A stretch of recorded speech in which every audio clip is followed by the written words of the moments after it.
El Ministerio del Trabajo presenta en Caracol Radio El Trabajo como debe ser. El Trabajo como debe ser. Conduce Adriana Giraldo.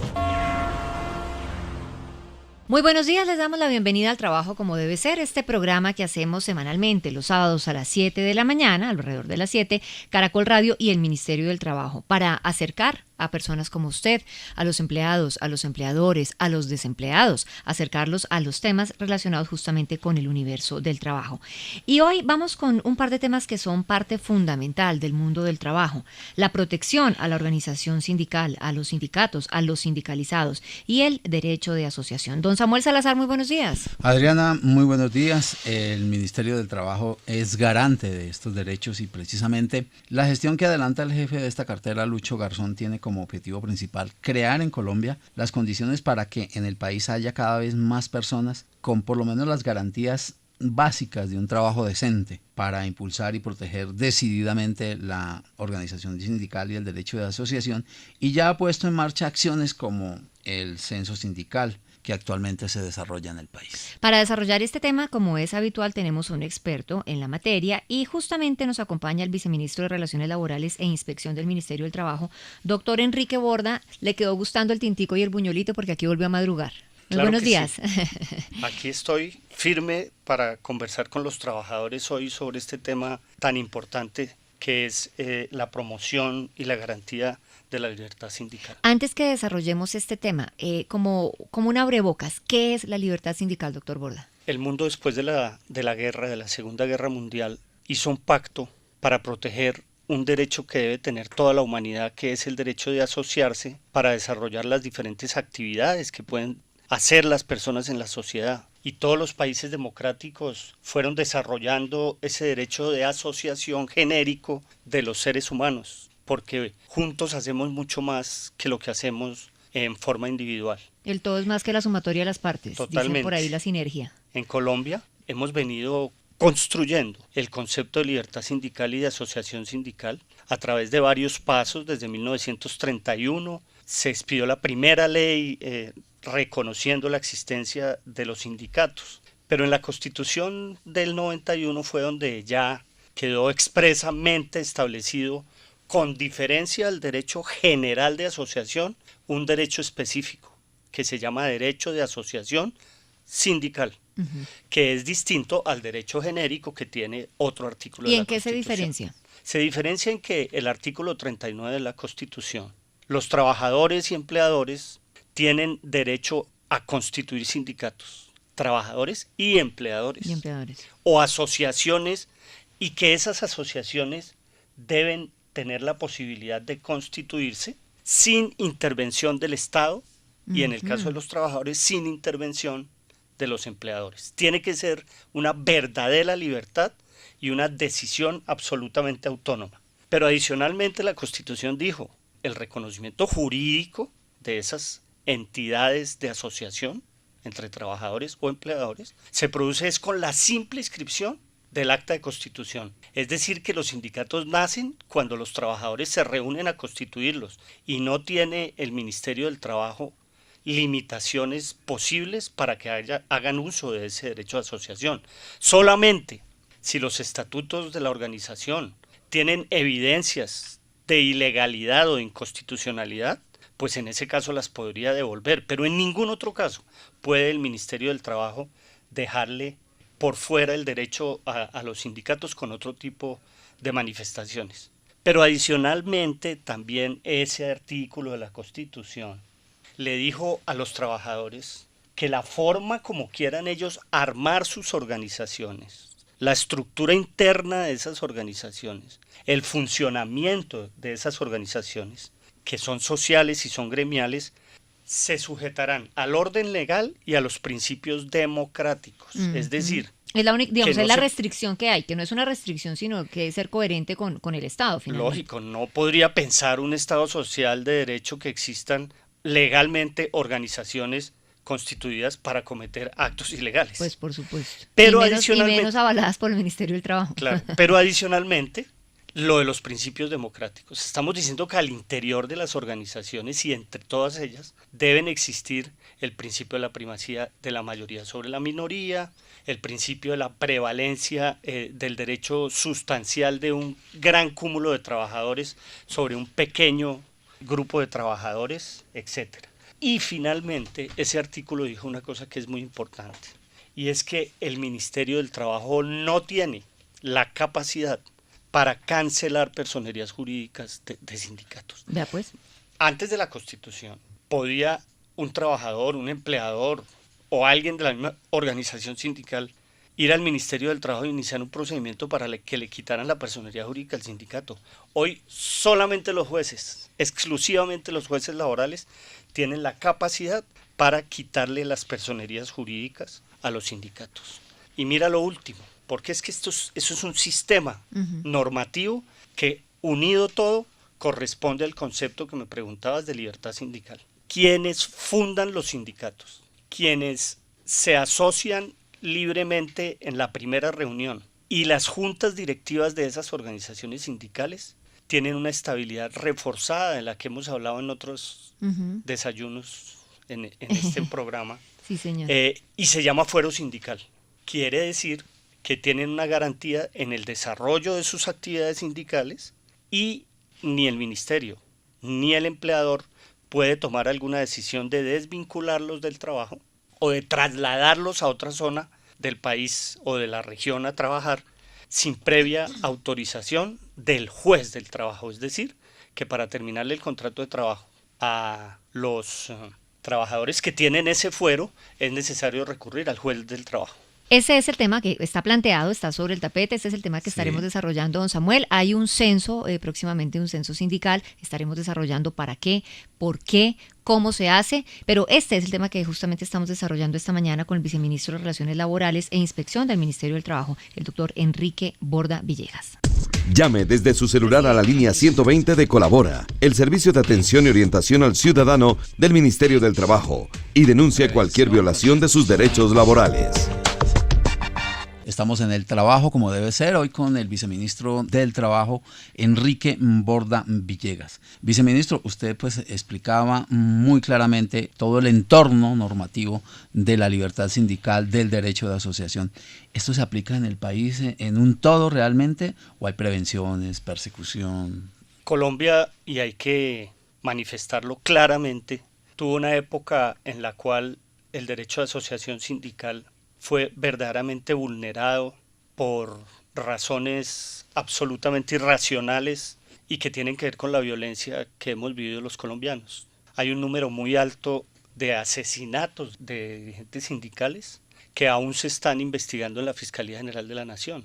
Y las naciones del mundo, a través de la Organización Internacional del Trabajo, los Estados Unidos de América en el plan de acción laboral que tiene con nosotros, y ahora la OCDE, que es la Organización para el Desarrollo Económico a la cual vamos a ingresar, nos está diciendo cuándo van a terminar de averiguar quiénes fueron los asesinos de esos trabajadores. De esos líderes sindicales. Esa época, por fortuna, podemos decir que la vamos superando. Aún tenemos un número de asesinatos que son absolutamente horribles, que no es posible que existan, pero que son un número mucho menor al que teníamos hace 15 o 20 años en Colombia. No estamos manifestando que por ser poquitos estemos bien. No debe haber un solo sindicalista. De acuerdo. Pero tenemos que decir no que debe hoy haber un solo asesinato. De sindicalista. Tampoco no debe de haber sindicalista. un solo sindicalista asesinado, ni tampoco amenazado. Por esa razón, la Unidad Nacional de Protección tiene hoy un número de 716 dirigentes sindicales que tienen esquemas de seguridad para su protección. Ese es un escenario, digamos, de cuidarle la vida y la seguridad a los sindicalistas. Pero hay otras cosas. El ejercicio del derecho de asociación es el ejercicio de un derecho fundamental. Y se logró en la última reforma del Código Penal incluir un nuevo delito, que es el delito que aparece en el artículo 200 del Código Penal colombiano, y que es el delito de violar la libertad sindical y el libre ejercicio del derecho de asociación, y ya tenemos sentencias de algunos jueces penales que han impuesto sanciones penales a personas, empresarios y otras que han violado el derecho a asociación sindical. Esto viene también dentro de un sistema que está acompañado por el sistema de inspección, vigilancia y control que tiene el Ministerio del Trabajo y que está a mi cargo desde el Viceministerio de Relaciones Laborales e Inspección. Este sistema de inspección, vigilancia y control lo venimos fortaleciendo. Venimos en un proceso en el cual podemos decir que tenemos unas oficinas territoriales del trabajo mucho más comprometidas, pero adicionalmente con más recursos humanos y con más recursos técnicos para poder llegar a todas las quejas y querellas que los trabajadores nos sitúan en las oficinas todos los días por violación a la libertad sindical. Este es todo el sistema, digamos, es el panorama. el panorama que tiene Colombia para proteger el derecho de asociación sindical.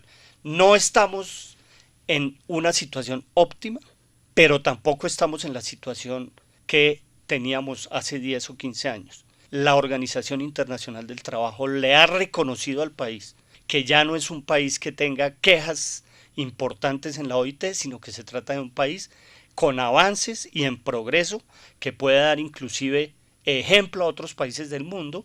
Yo acabo de llegar de Ginebra antes de ayer y estuve en una reunión del Comité de Administración de la OIT donde recibí verdaderamente muy buenos comentarios sobre el desarrollo de la protección del derecho de asociación en nuestro país. Doctor Borda, parte de esas medidas de protección pasan o deberían pasar por saber cuántos son los sindicalizados, por saber cuántos sindicatos hay. Ustedes están preparando un censo justamente sindical. ¿Esto cómo se hace y para qué se hace? Muchas gracias, Adriana. Este es un tema que nos tiene preocupados y sobre todo que nos lleva mucho tiempo en nuestro trabajo estos días en el Ministerio.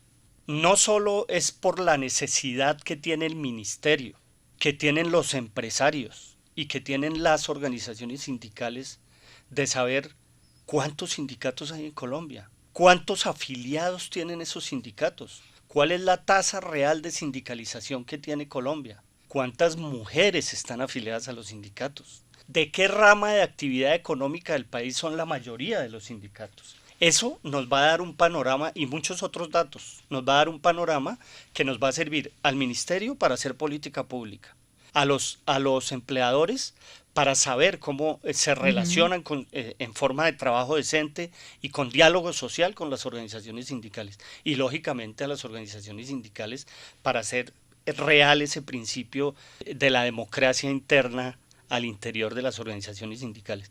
El Consejo de Estado hace un año nos obligó por medio de una sentencia de tutela a iniciar este proceso del censo sindical. Ese es el origen. Y vamos a hacer esto. Lo primero que vamos a hacer es preguntarle a las organizaciones sindicales a través de sus presidentes y tesoreros que nos den los datos básicos de la organización sindical. ¿Y cuáles son esos datos? No son más de 6 datos. Le estamos preguntando quién es el presidente, quién es el secretario, cuándo fue la última vez que cambió la junta directiva, cuántos afiliados tiene, de ellos cuántos son mujeres y cuántos son hombres. Sencillito. Es muy sencillo. Adicionalmente nombres de los sindicalizados, que nos diga el nombre del sindicato, lógicamente claro. La dirección electrónica donde podemos enviarle. ¿Y el nombre de los participantes también, de las personas sindicalizadas? No es necesario que pongan el nombre de ninguno de sus afiliados. Solamente necesitamos el nombre del presidente del tesorero para identificar que la información que nos está llegando es precisa y puede servirnos para la tarea que estamos haciendo. Los sindicatos tienen que participar en esta tarea. Claro. Estamos partiendo del principio de la buena fe de las organizaciones sindicales. No vamos a ir a mirarles sus archivos, ni mucho menos. Estamos partiendo de la buena fe de las organizaciones sindicales, que en principio son ellas las que nos van a decir cómo está el grado de afiliación. Además, nos deben decir si están afiliadas a una federación sindical, es decir, un sindicato de segundo grado, o a una confederación, para saber de verdad de estas confederaciones sindicales que hoy aparecen en el censo, en el archivo sindical nuestro, cuáles verdaderamente están activas y están realmente cumpliendo las labores de ellas. Son 6 o 7 datos básicos que nos van a permitir a nosotros hacer lo que hemos denominado la base censal, es decir, el primer grupo de datos que nos van a servir para seguir investigando en forma directa con cada sindicato y a través de otros métodos estadísticos y llegar hacia junio de 2016 con un censo sindical organizado que nos sirva para todo lo que acabo de mencionar. Hay mucho interés, Adriana, de los presidentes y secretarios de los sindicatos del país por hablar con el ministro, por plantearle algunas inquietudes. Y justamente pues tenemos algunas llamadas. Buenos días, ¿quién habla? Buenos días, mi nombre es Federico Rojas Charri, soy el presidente del sindicato de la Corporación Unitaria de Alguna Corvila. La pregunta es, ¿el gobierno nacional qué va a hacer con la información que recoja del censo sindical? ¿Cuál es el objetivo primordial del censo sindical? ¿Beneficio de los sindicatos? Muchas gracias. Federico, muy buenos días. Muchas gracias por su pregunta. El censo sindical lo va a utilizar el gobierno para hacer política pública de fortalecimiento, promoción y prevención de violaciones al derecho de asociación sindical, pero también lo van a usar los sindicatos. Tal vez los sindicatos son los más interesados en que exista una información absolutamente transparente y pública de un censo sindical. Es lo mismo que el censo agrario o lo mismo que el censo nacional de hogares Del DANE, sí. del DANE. Esto es una cosa que un país sin información es un país que no existe en el mundo. Claro. Entonces, Federico, claro que sí, el censo es para mejorar el derecho de asociación y especialmente para que las organizaciones sindicales cuenten con esta información. Doctor Borda, yo me quiero poner en los pies de estos líderes sindicales que en algún momento puedan sentir un poco de temor justamente por esa condición de hace 10, 15 años, donde ser sindicalista, estar sindicalizado, ser presidente de un sindicato, era una razón para estar perseguido.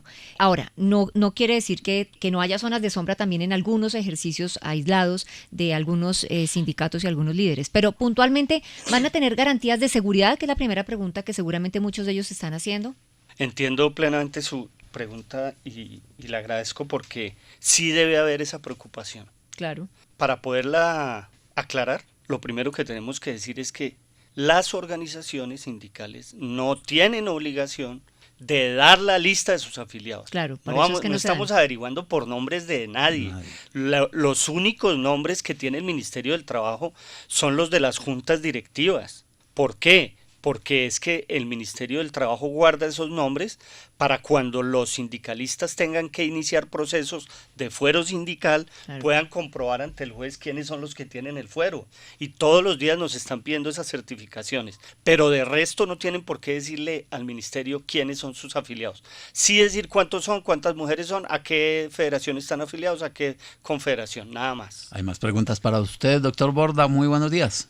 Muy buenos días, mi nombre es Silvia Elena Arias, pertenezco al sindicato Andén Nacional, mi cargo es secretaria general y mi pregunta es ¿cómo accede un sindicato a la plataforma para que le asignen el PIN y así poder diligenciar el formulario del censo sindical? Muchas gracias. Doctor Borda. Muchas gracias a Silvia y un abrazo gigantesco para todas las afiliadas y afiliados a Andega, quienes conozco hace muchos años. Sí. Es muy fácil.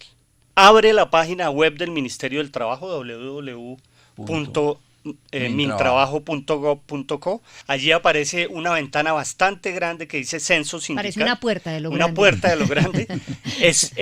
Hace clic en esa puerta y allí va a encontrar la claridad suficiente, sin ningún problema.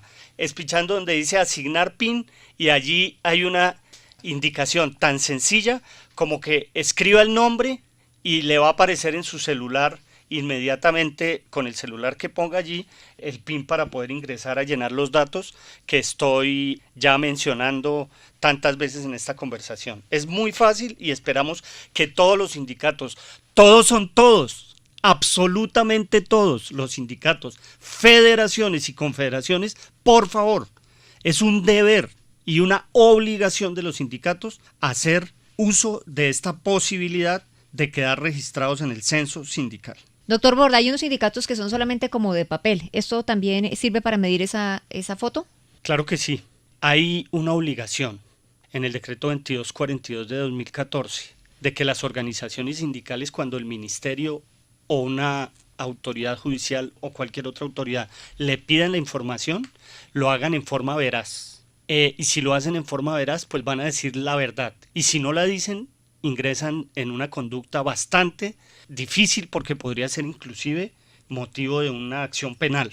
Esa constatación la podemos hacer con las consignaciones que tienen en los bancos los sindicatos. Podemos hacerla perfectamente. Claro, Entonces, esa conciliación bancaria. sindicatos de papel, sindicatos inexistentes, sindicatos que llevan mucho tiempo en el archivo sindical sin hacer ninguna gestión. Movimiento, digamos, sí. Todos esos sindicatos, o lo voy a decir, sindicatos que se crean con un objetivo diferente a hacer ejercicio de la libertad sindical, sino para hacer negocios, todos esos sindicatos deben desaparecer, pero para eso es muy importante que podamos levantar esta información.